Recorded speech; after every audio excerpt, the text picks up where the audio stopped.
15 ಮೀಟರ್ಕಿಂತ ಜಾಸ್ತಿ ಕಟ್ಕೊಂಡಿರೋರು obviously they built more than 4 floors. ನಾವು ಅಸ್ಯೂಮ್ ಮಾಡಬಹುದು. ನಾವೇನು ಹೇಳ್ತಾ ಇದ್ದೀವಿ ಅಲ್ಲ, ನಾವು ಕೊಟ್ಟಿರೋದು ಗ್ರೌಂಡ್ ಪ್ಲಸ್ 3 ಫ್ಲೋರ್ಸ್ಗೆ ನಾವು ಕೊಟ್ಟಿದ್ದೇವೆ, G+3ಗೆ, ಕರೆಕ್ಟಾ? ಕಾನೂನಲ್ಲಿದೆ, ನಾವಲ್ಲ, ಕಾನೂನಲ್ಲಿದೆ. ನಾವು ಸುಪ್ರೀಂ ಕೋರ್ಟ್ನವರು ಇದನ್ನ ನಿರ್ದಾಕ್ಷಿಣ್ಯವಾಗಿ ಇವುಗಳನ್ನೆಲ್ಲ ಒಡೆದಾಕ್ಬೇಕು ಅಂತ ರೂಲಿಂಗ್ ಕೊಟ್ಟಿದ್ರೂ ಕೂಡ ಮಾನವೀಯತೆ ದೃಷ್ಟಿಯಿಂದ ಕೆಲವು ಕಾನೂನಲ್ಲೇ ಪರಿಹಾರ ಕೊಟ್ಟಿದ್ದೀವಿ.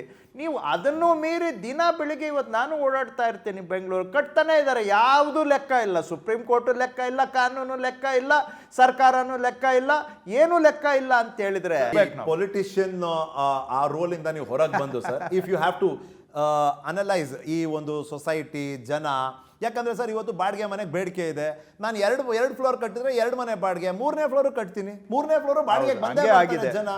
ಸೊ ಈ ಗ್ರೀಡು ಮತ್ತೆ ನೀಡ್ ನಡುವಿನ ಒಂದು ಈ ಒಂದು ಜುಗಲ್ಬಂದಿನ ನೀವು ಹೇಗೆ ಗಮನಿಸಿದ್ದೀರಿ ಸರ್ ಅಕ್ರಾಸ್ ಬ್ಯಾಂಗ್ಳೂರ್? ನೀವು ಇದೆ, ನೀವು ಹೇಳೋದು ವಾಸ್ತವ, ಇವತ್ತು ನಡೀತಾ ಇರೋದೇ ಅದು. ಆದರೆ ಭೂಮಿ ತಾಯಿ ನಮಗೆ ಮನುಷ್ಯನ ಅವಶ್ಯಕತೆಯನ್ನು ಪೂರೈಸ್ಬೋದು, ಆಸೆಯನ್ನು ತೀರಿಸ್ಬೋದು. ಆದರೆ ದುರಾಸೆ ಆಗಿಬಿಟ್ರೆ ಇವತ್ತು ನಾವು ವಾಸ ಮಾಡೋ ನಗರ ಅನಾಹುತ ಆಗುತ್ತೆ ಅಷ್ಟೇ. ಎಲ್ಲ ಪ್ರಾಬ್ಲಮ್ ಕ್ರಿಯೇಟ್ ಮಾಡಿಬಿಟ್ಟು ಸಾಲ್ವ್ ಮಾಡಿ ಅಂತ ಹೇಳಿದ್ರೆ ಯಾರ ಕೈಲಿ ಸಾಧ್ಯ? ಹಾಗಾದರೆ ಆ ಥರ ಒಂದು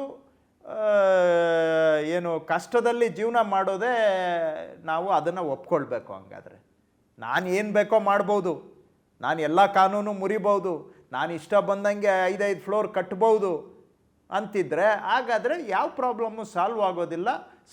ಯಾವ ಸರ್ಕಾರ ಬಂದರೂ ಸಾಲ್ವ್ ಆಗೋದಿಲ್ಲ. ಯಾಕಂದರೆ ಇದು ಯಾರ ಕೈಲಿ ಸಾಧ್ಯ ನನಗೂ ಗೊತ್ತಿಲ್ಲ.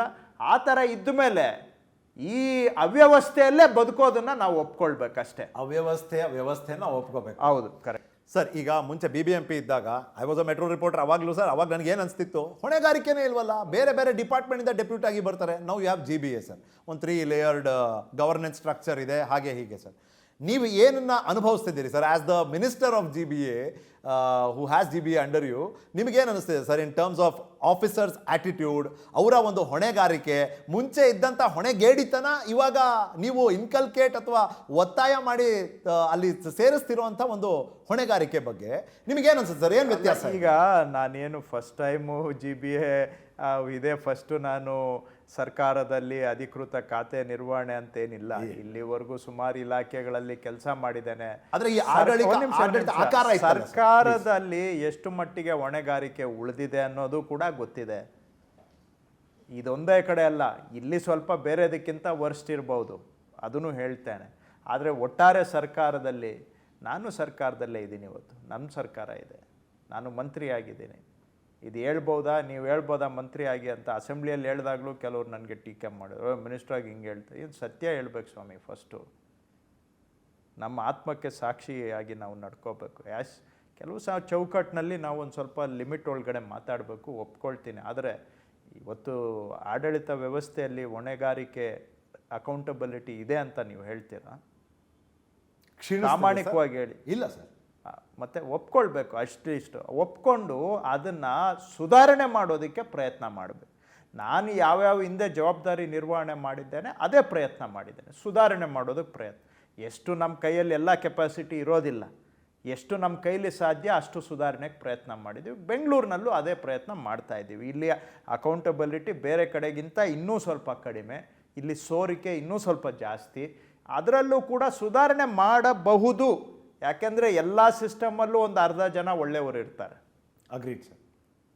ಹೆಂಗೆ 5 ಬೆರಳಿದೆ ನಿಮ್ಮ ಮನೆಯಲ್ಲಿ, ಹೆಂಗೆ ಎಲ್ಲರೂ ಒಂದೇ ಥರ ಇರೋದಿಲ್ಲ, ಹಂಗೆ ನಮ್ಮ ಸಂಸ್ಥೆ, ನಮ್ಮ ಆರ್ಗನೈಸೇಷನ್ನು, ನಮ್ಮದು ಒಂದು ಸಂಸಾರ. ನಮ್ಮ ಸಂಸಾರದಲ್ಲೂ ಒಂದು ಅರ್ಧ ಜನ ಒಳ್ಳೆಯವರು ಇರ್ತಾರೆ, ಕೆಲಸ ಮಾಡಬೇಕು ಅನ್ನೋರು ಇರ್ತಾರೆ. ಇನ್ನೊಂದು 20% ಬಲವಂತಕ್ಕೆ ಕೆಲಸ ಮಾಡೋರು ಇರ್ತಾರೆ. ಇನ್ನೊಂದು 30% ಎಲ್ಲ ಮೀರಿದವರು ಇರ್ತಾರೆ. ಆದರೆ ಅವ್ರನ್ನ ಜೊತೆಗೆ ತಗೊಂಡೇ ನಾವು ಮಾಡಬೇಕು ಸುಧಾರಣೆ. ಅವ್ರನ್ನ ಬಿಟ್ಟು ನಾನೇನು ಮಾಡೋಕ್ಕಾಗುತ್ತೆ? ಹಂಗೇನ ನಾನು ತಿಳ್ಕೊಂಡ್ಬಿಟ್ರೆ ನನ್ನಷ್ಟು ಮೂರ್ಖ ಇನ್ನೊಬ್ಬನಿಲ್ಲ. ಆದರೆ ನೀವು ಜೊತೆಗೆ ತಗೊಳ್ಳೋ ರೀತಿ ಇದೆಯಲ್ಲ ಸರ್, ಅದ್ರದ್ದು ಒಂದಷ್ಟು ವಿಡಿಯೋಸ್ ನೋಡ್ತಿರ್ತೀವಿ ಸರ್ ನಾವು. ಮೊನ್ನೆನೂ ಒಂದು ನೋಡಿದೆ ಸರ್ ರೀಸೆಂಟಾಗಿ, LED ಲೈಟಿಗೆ ಸಂಬಂಧಪಟ್ಟ ಒಂದು ಮೀಟಿಂಗ್ ಮಾಡಿದ್ರಿ. ಈ ಜೊತೆಗೆ ತೊಗೊಂಡು ಹೋಗೋ ರೀತಿ ಬಗ್ಗೆನೇ ಒಂದು ಪ್ರಶ್ನೆ ಇದೆ ಸರ್. ಇವು ನಿಮ್ಮ ಅಧಿಕಾರಿಗಳನ್ನ ಯಾವುದೇ ದಯಾದಾಕ್ಷಿಣ್ಯ ಇಲ್ದೇ ಅವ್ರ ಕ್ಲಾಸ್ ತಗೋತಿರ್ತೀರಿ. ಸಹಕಾರ ಅನ್ನೋದು ಅಧಿಕಾರಿ ವರ್ಗದಿಂದ ಎಷ್ಟು ಪ್ರಮುಖ ನಿಮಗೆ ಹೇಗೆ ಸಿಗ್ತಿದೆ? ಮತ್ತು ಈಗ ನಿಮಗೆ ನೀವೇ ಹೇಳ್ದಂಗೆ sir, this is not your first time as a minister. But ಈ ಬಾರಿ ನೀವು ತರಬೇಕು ಅಂತ ಹೊರಟಿರುವಂಥ ಒಂದು ಬದಲಾವಣೆ ಸರ್, ಅದರಲ್ಲಿರುವಂಥ ಸವಾಲು. ಈಗ ಲಾಸ್ಟ್ 3 ವರ್ಷದ ಅನುಭವದಲ್ಲಿ ಹೇಳೋದಾದರೆ ಇದು ಕಂದಾಯ ಇಲಾಖೆನೂ ಸ್ವಲ್ಪ ಅವ್ಯವಸ್ಥೆ ಆಗರವಾಗಿಯೇ ಇತ್ತು. ಸಾರಿ ಟು ಇಂಟರಪ್ಟ್ ಸರ್, ಈ ಖಾತಾ ತಂದಾಗ ಸುಮಾರು ಜನಕ್ಕೆ ಬೇಸರ ಆಗೋಯ್ತು ಸರ್. ಯಾಕಂದರೆ ಆಫೀಸರ್ಸ್ ಅವ್ರಿಗೆ ಇದ್ದಂಥ ಒಂದು ಪ್ರಾಮುಖ್ಯತೆ ಏನು ಸಿಗ್ತಾ ಇತ್ತು ಮುಂಚೆ, ಅದನ್ನು ನೀವು ಕಿತ್ಕೊಂಡ್ಬಿಟ್ರಿ. ಅವ್ರು ತುಂಬ ಬೇಸರಗೊಂಡಿದ್ರು ಸರ್. ಇನ್ಫ್ಯಾಕ್ಟ್ ನನ್ನ ಹತ್ರ ಪರ್ಸ್ನಲಿ 1% ಸೈಡ್, ಇನ್ನೇನಕ್ಕೆ ಬೇಕ್ರಿ ನಾವೆಲ್ಲ, ನಮ್ದೇನು ಇನ್ನೇನು ಕೆಲಸನೇ ಇಲ್ಲ ಅಂತ. ನಿಜ. ಕೆಲವರು ಹೇಳಿದ್ರು ಇನ್ಮೇಲೆ ಈ ಪೋಸ್ಟ್ಗೆ ಯಾಕೆ ಬೇಕು, ನಾನೆಲ್ಲಾದರೂ ಕೆಲವರು ನಮ್ಮ ಇಲಾಖೆನೇ ಬಿಟ್ಟು ಬೇರೆ ಇಲಾಖೆಗೆ ಹೊಟ್ಟೋದ್ರು ಕೆಲವರು. ಆದ್ರೇನು ಕೂಡ ಅಲ್ಲಿ ಉಳಿದವ್ರ ಕಡೆ ನಾವು ಒಳ್ಳೆ ಕೆಲಸ ಮಾಡಿಸಿದ್ವಿ, ಕೊನೆಗೆ ಆ ಇಲಾಖೆಗೆ ಒಳ್ಳೆ ಹೆಸರು ಬಂತು, ಇಲಾಖೆ ಅಧಿಕಾರಿಗಳಿಗೆ ಒಳ್ಳೆ ಹೆಸರು ಬಂತು. ಇಲಾಖೆ ಅಧಿಕಾರಿಗಳು ಜನಗಳ ಮಧ್ಯೆ ಹೋದಾಗ ಜನ ಗೌರವ ಕೊಡೋದಕ್ಕೆ ಶುರು ಮಾಡಿದರು. ಯಾರು ಮೊದಲು ಭಾಳ ಕೇವಲವಾಗಿ ಮಾತಾಡ್ತಾ ಇದ್ರು ಅವರೇನೆ ನಮ್ಮ ಇಲಾಖೆ ಅಂದರೆ ಈ ಕಂದಾಯ ಇಲಾಖೆ ಅಧಿಕಾರಿಗಳನ್ನ ನೋಡಿದಾಗ ಗೌರವ ಕೊಡುವಂಥ ಬದಲಾವಣೆನೂ ಆಯಿತು. ಬರೀ 3 ವರ್ಷದಲ್ಲಿ ಆ ಥರ ಬದಲಾವಣೆ ಮಾಡಿದ್ದೇವೆ. ಸೊ ಸಾಧ್ಯ ಇದೆ, 100ಕ್ಕೆ 100 ಅಲ್ಲ, 50, 60, 70 ಏನೋ ಒಂದು ಮಟ್ಟಕ್ಕೆ ಸಾಧ್ಯ ಇದೆ. ಸೊ ಇಲ್ಲಿನೂ ಕೂಡ ನಾವು ಅದೇ ಥರ ಸುಧಾರಣೆ ಸಾಧ್ಯ ಇದೆ, ಯಾಕಂದರೆ ಬೇರೆ ಕಡೆ ಸುಧಾರಣೆ ಮಾಡಿದ್ದೇವೆ. ಆದರೆ ಸ್ವಲ್ಪ ಮಾತಾಡುವಾಗ ನಾನು ಕಟುವಾಗಿ ಮಾತಾಡ್ತೇನೆ, ನಿಜ. ಯಾಕೆ ಅಂದರೆ ಈಗ ಏನಾಗುತ್ತೆ, ಜನಗಳ ಭಾವನೆ ಏನಿದೆ ಮತ್ತು ನಿಜವಾದ ಸಮಸ್ಯೆ ಏನಿದೆ, ಯಾರಾದರೂ ಒಬ್ಬರು ಕನ್ನಡಿ ಹಿಡಿಬೇಕಲ್ಲ ನಿಮ್ಮ ಮುಖಕ್ಕೆ. ಇಲ್ಲ ಅಂತೇಳಿದ್ರೆ ನಾನು ಎಲ್ಲ ಸರಿ ಇದೆ ಅಂತ ಹೇಳ್ಕೊಂಡು ನಾನು ಭ್ರಮೆಯಲ್ಲೇ ನಾನು ಅದನ್ನೇ ಮುಂದುವರಿಸಿದ್ರೆ, ಎಲ್ಲ ಏನು ಇಂಗ್ಲೀಷಲ್ಲಿ ಹೇಳ್ತಾರಲ್ಲ ಹಂಕಿ ಡೋರಿ ಅಂತೇಳಿ, ಹಂಗೆ ಮುಂದುವರಿಸ್ಕೊಂಡು ಹೋದರೆ ಸಮಸ್ಯೆ ಏನೂ ಇಲ್ಲ ಅನ್ನೋ ಥರ ಭಾವನೆ ಸೃಷ್ಟಿ ಆದರೆ ಏನನ್ನ ಸಾಲ್ವ್ ಮಾಡ್ತೀರಿ, ಏನನ್ನ ಸುಧಾರಣೆ ಮಾಡ್ತೀರಿ?